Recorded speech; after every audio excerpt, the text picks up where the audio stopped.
Bonjour à toutes et à tous. Pourquoi est-ce que nous ressentons toutes et tous, sans exception, cette tension constante entre ce que nous sommes et ce que nous voulons être? Pourquoi avons-nous l'impression que quelque chose ne tourne pas rond dans le monde, comme si une fracture invisible mais profonde traversait notre réalité? Que vous soyez croyant, agnostique ou athée, cette question vous concerne parce qu'elle touche au cœur de ce que signifie être humain. Dans cette vidéo, nous allons explorer un concept fondamental de la foi chrétienne, souvent mal compris, mais qui offre une explication à cette lutte intérieure que nous vivons tous, la chute. Et attention, il ne s'agit pas d'un mythe lointain ou d'un dogme abstrait.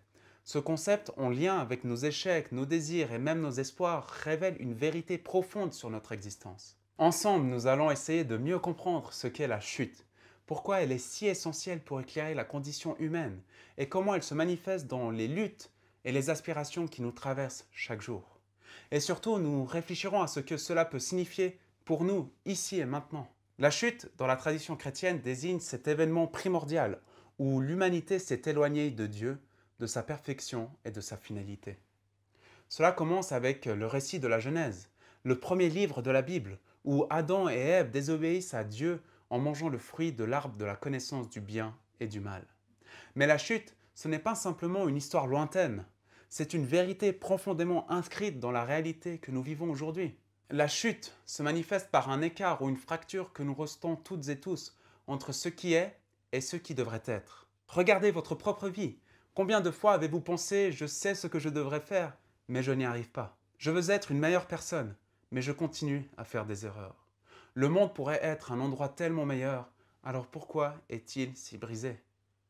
Cet écart est précisément ce que la Bible décrit comme l'état de chute. Ce n'est pas qu'une question religieuse, c'est une expérience universelle. Nous ressentons toutes et tous cet écart entre ce qui est et ce qui devrait être. Prenons des exemples concrets. Un étudiant qui procrastine sait qu'il devrait réviser pour un examen, mais il n'y parvient pas. Ou encore un parent qui perd patience avec ses enfants sait qu'il devrait agir avec amour et bienveillance, mais finit par crier. Il y a cette lutte constante entre nos idéaux et nos actions. Et ce phénomène ne se limite pas à nos vies personnelles. À l'échelle mondiale, des problèmes comme le changement climatique ou les inégalités sociales illustrent cet écart. Nous savons ce qui est bien, protéger la planète, promouvoir la justice, réduire la pauvreté. Pourtant, nous constatons que nos efforts collectifs restent insuffisants. Cet écart que nous vivons à tous les niveaux est une trace profonde de ce que la tradition chrétienne appelle la chute. Même en psychologie, des concepts comme la dissonance cognitive confirment cette réalité. Nous souffrons quand nos actions ne correspondent pas à nos valeurs. Mais d'où vient cette tension? Pourquoi est-ce que nous l'éprouvons si profondément?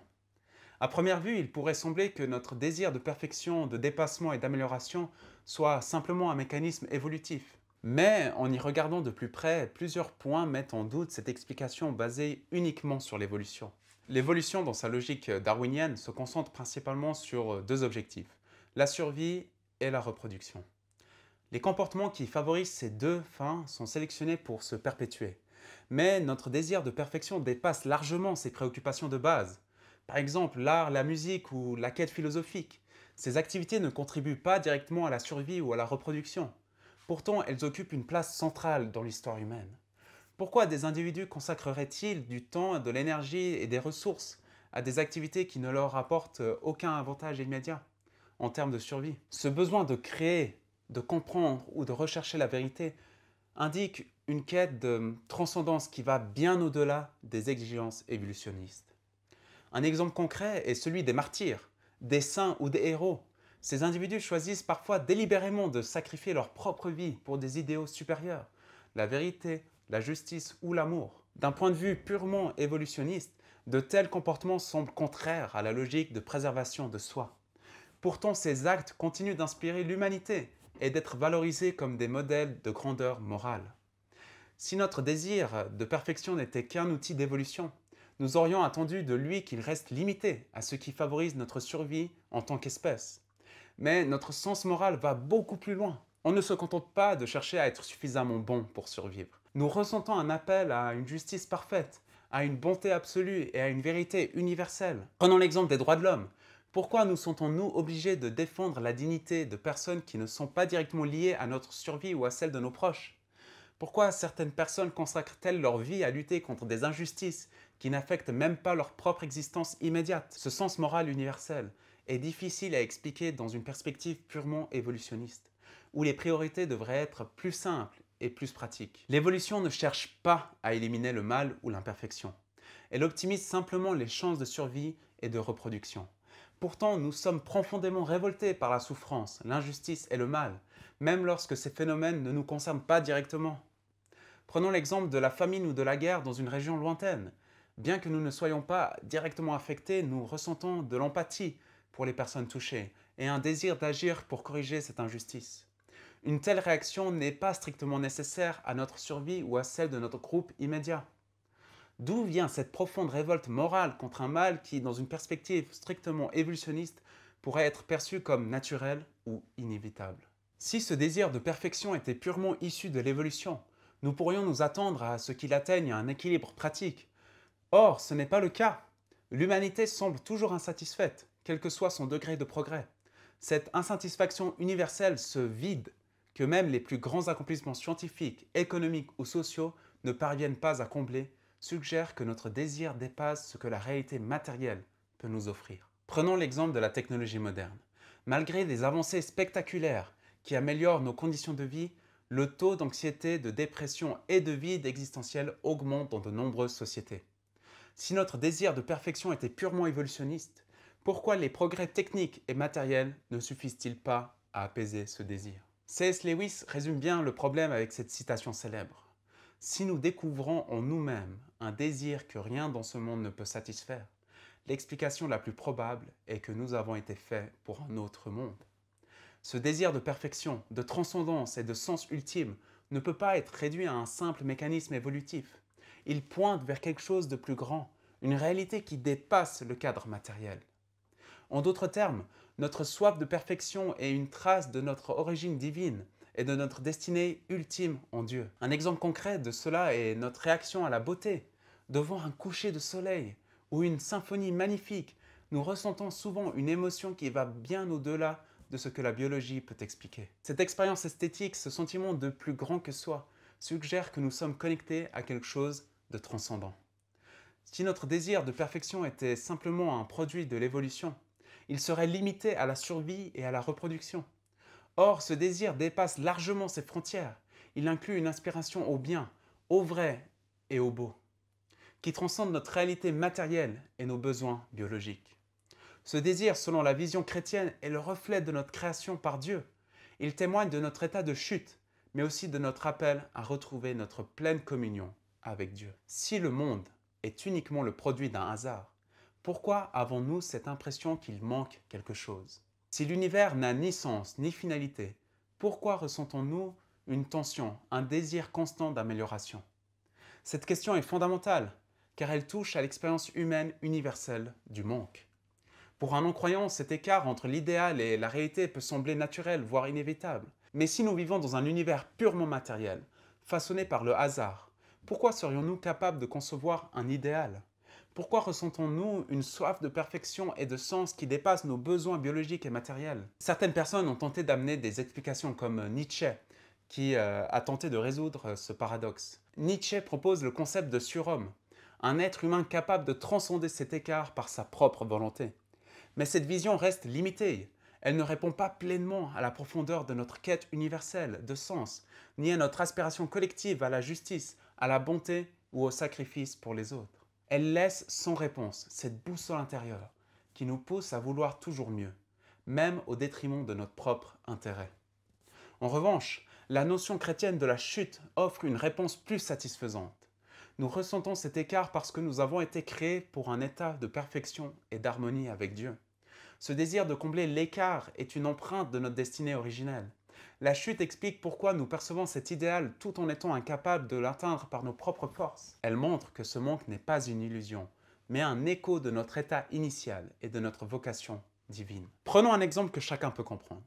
Lorsque vous êtes témoin d'une injustice, d'une corruption ou d'une guerre, vous ressentez une indignation profonde. Vous savez au plus profond de vous que ce n'est pas normal, que ce n'est pas ainsi que le monde devrait être. Mais pourquoi avons-nous cette boussole morale? Pourquoi percevons-nous un bien et un mal? Pour le chrétien, cette réaction s'explique par la chute. Nous avons été créés pour vivre dans un monde parfait, en communion avec Dieu. Mais cette harmonie a été brisée. Ce que nous ressentons face à l'injustice est un rappel de cet état perdu, une trace de notre inspiration à retrouver cette perfection et cette justice originelle. Dans le récit de la Genèse, la connaissance du bien et du mal rend Adam et Ève conscients de leur état. Ils voient le bien, mais depuis une position de distance.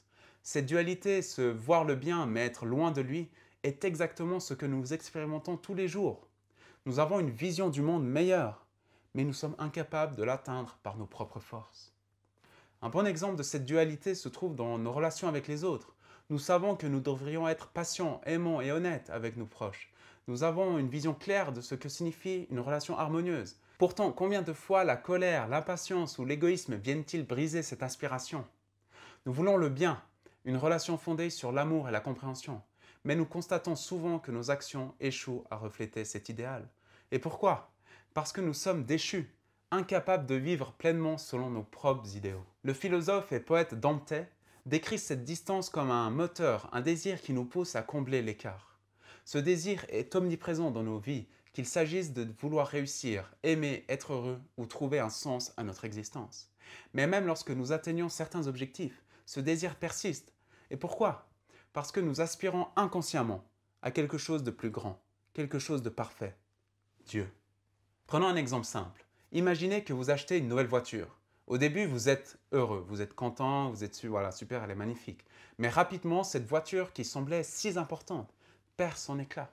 Vous voulez autre chose, une maison, un meilleur emploi, plus de reconnaissance. Ce cycle incessant reflète cet état de manque, ce trou en forme de Dieu que nous portons tous en nous. Et le récit de la chute illustre cela. Adam et Ève cherchent à combler leurs désirs en eux-mêmes, en mangeant le fruit interdit.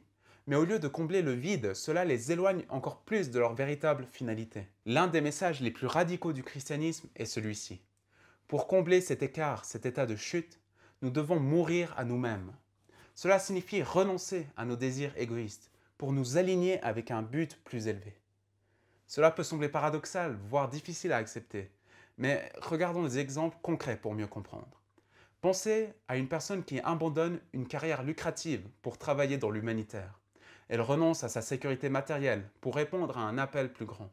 Ou imaginez quelqu'un qui choisit de pardonner après avoir été trahi. Ce pardon n'efface pas la douleur, mais il libère l'individu et rétablit une relation brisée. Ces actes illustrent ce que signifie mourir à soi-même, accepter une perte ou une souffrance pour atteindre une forme de vie plus élevée. Le Christ est l'exemple ultime de ce sacrifice. Il ne fuit pas la souffrance, il l'accepte volontairement pour établir la communion entre Dieu et l'humanité. Mais ce modèle n'est pas réservé aux saints ou aux martyrs. Chaque fois que nous renonçons à nos propres intérêts pour servir un objectif plus grand, nous participons à cette dynamique de rédemption. Regardez la vie des grands saints ou des martyrs. Ils ont souvent tout sacrifié, leur confort, leur sécurité, leur vie même, pour poursuivre un but plus élevé. Et dans ce sacrifice, ils ont trouvé une paix et une joie incomparables. Prenons l'exemple de Mère Teresa. Elle a renoncé à une vie de confort pour servir les plus pauvres. Ce qu'elle a accompli dépasse de loin ce que la recherche du bonheur égoïste aurait pu lui offrir. Ce modèle de vie nous montre que dans le renoncement et le sacrifice se trouve la clé pour combler cet écart que nous portons toutes et tous en nous. La chute nous enseigne que la souffrance est inévitable, mais cette souffrance peut être redirigée vers un but supérieur. Quand vous travaillez dur pour quelque chose de valable, comme élever vos enfants ou aider quelqu'un dans le besoin, la souffrance prend un sens. Cela ne devient plus simplement de la douleur, mais une participation à quelque chose de plus grand. Le récit de la chute dans la Genèse peut sembler archaïque à première vue, mais il contient une richesse symbolique qui reste pertinente aujourd'hui. L'arbre de la connaissance du bien et du mal représente la tentation de définir nous-mêmes ce qui est bon ou mauvais, en dehors de Dieu. Le serpent symbolise les forces de division et de désobéissance qui nous poussent à nous éloigner de notre véritable finalité. Ces symboles sont profondément universels. Dans d'autres cultures, on trouve des histoires similaires qui parlent de la perte d'un âge d'or ou d'une harmonie initiale. Ce qui rend la Genèse unique, c'est qu'elle ne se contente pas de raconter la chute. Elle pointe vers une solution. Elle annonce dès le départ qu'il existe un moyen de rétablir la communion avec Dieu. En ce sens, la Genèse ne parle pas seulement du passé. Elle décrit notre condition actuelle et nous invite à reconnaître notre propre distance par rapport à ce que nous sommes censés être. En résumé, la chute n'est pas qu'une ancienne histoire ou une croyance dépassée. C'est une clé pour comprendre la réalité du monde et de notre expérience humaine. Cet écart que nous ressentons toutes et tous entre ce que nous sommes et ce que nous devrions être, entre le monde tel qu'il est et le monde tel qu'il pourrait être, trouve son explication dans cette histoire universelle. Pour les non-croyants qui regardent cette vidéo, même si vous ne croyez pas en Dieu, vous pouvez reconnaître cette tension dans votre propre vie. La question est alors, quelle explication en donnez-vous? Pourquoi cet écart existe-t-il et que faites-vous pour le combler? Pour un non-croyant, il peut être difficile de comprendre pourquoi la solution passe par le Christ. Pourtant, son rôle est central. Le Christ ne se contente pas de nous donner un bon exemple moral. Il offre une réponse concrète au problème de la chute, en incarnant le chemin vers la réconciliation. Imaginons un monde où la justice parfaite est possible. Pour atteindre cette justice, nous devrions tous payer pour nos fautes, nos erreurs et nos péchés. Mais qui pourrait survivre à un tel jugement? Le Christ, par sa mort et sa résurrection, prend sur lui cette justice. Il comble l'écart que nous ne pouvions pas nous-mêmes combler. Regardez des figures comme Martin Luther King. Son engagement pour la justice et la réconciliation s'inspire directement du message chrétien. Sa vie illustre comment le sacrifice personnel peut transformer non seulement des individus, mais aussi des sociétés entières. Un athée pourrait me dire, mais pourquoi accepter cette vision chrétienne de la chute? Pourquoi ne pas simplement expliquer notre condition par le hasard ou l'évolution? Et voici ma réponse en 3 points. D'abord, il y a l'échec du matérialisme. Si nous ne sommes qu'un produit du hasard, pourquoi avons-nous un sens moral si développé? Pourquoi ressentons-nous une inspiration au bien au-delà de nos besoins immédiats? Le matérialisme ne peut pas expliquer pourquoi nous percevons un idéal transcendant. Deuxièmement, l'expérience universelle du mal. La souffrance et l'injustice ne sont pas seulement des faits bruts. Elles provoquent en nous une révolte intérieure, et cette révolte témoigne de notre intuition, que le monde devrait être différent, qu'il devrait être meilleur. Et troisième point, comme Tom Holland, attention pas l'acteur mais l'historien, comme Tom Holland a remarqué, même les critiques modernes du christianisme utilisent souvent des valeurs chrétiennes, la justice, l'égalité, la dignité humaine, pour attaquer la foi. Mais ces valeurs n'ont pas de fondement solide dans une vision purement matérialiste du monde. Pour rendre ce message encore plus pertinent, connectons-le à des préoccupations contemporaines. Par exemple, la quête de sens. Dans un monde hyper connecté, beaucoup se sentent vides et perdus. Les réseaux sociaux, la consommation effrénée ou les distractions numériques ne comblent pas ce vide. Ce sentiment de manque est une version moderne de l'écart décrit par la chute. Nous traversons des crises idéologiques. Les grandes idéologies modernes comme le capitalisme, le communisme, et j'en passe, ont tenté de résoudre nos problèmes collectifs. Mais elles échouent parce qu'elles ignorent la racine spirituelle de notre condition, l'éloignement de Dieu. En montrant comment la chute éclaire ces problèmes modernes, nous pouvons inviter même les sceptiques à considérer cette vision comme une clé pour comprendre leur propre expérience. Pour les croyants, la bonne nouvelle, c'est que le Christ a montré le chemin pour surmonter la chute. Il ne s'agit pas de nier la souffrance ou de l'éviter, mais de l'accepter, de l'offrir et de la transformer en un chemin vers la vie véritable. Pour les non-croyants, même si vous ne partagez pas cette foi, réfléchissez à cette tension que vous ressentez dans votre vie. Pourquoi existe-t-elle? Que faites-vous pour la combler? Peut-être que cette réflexion pourrait vous ouvrir à une nouvelle perspective. Merci d'avoir regardé cette vidéo. Si cela vous a interpellé, n'hésitez pas à partager vos réflexions dans les commentaires. Que vous soyez croyant ou non, votre point de vue enrichira cette discussion. Je serai bien sûr ravi de poursuivre cette discussion avec vous. Que Dieu vous bénisse et à bientôt pour de nouvelles vidéos. Bye bye.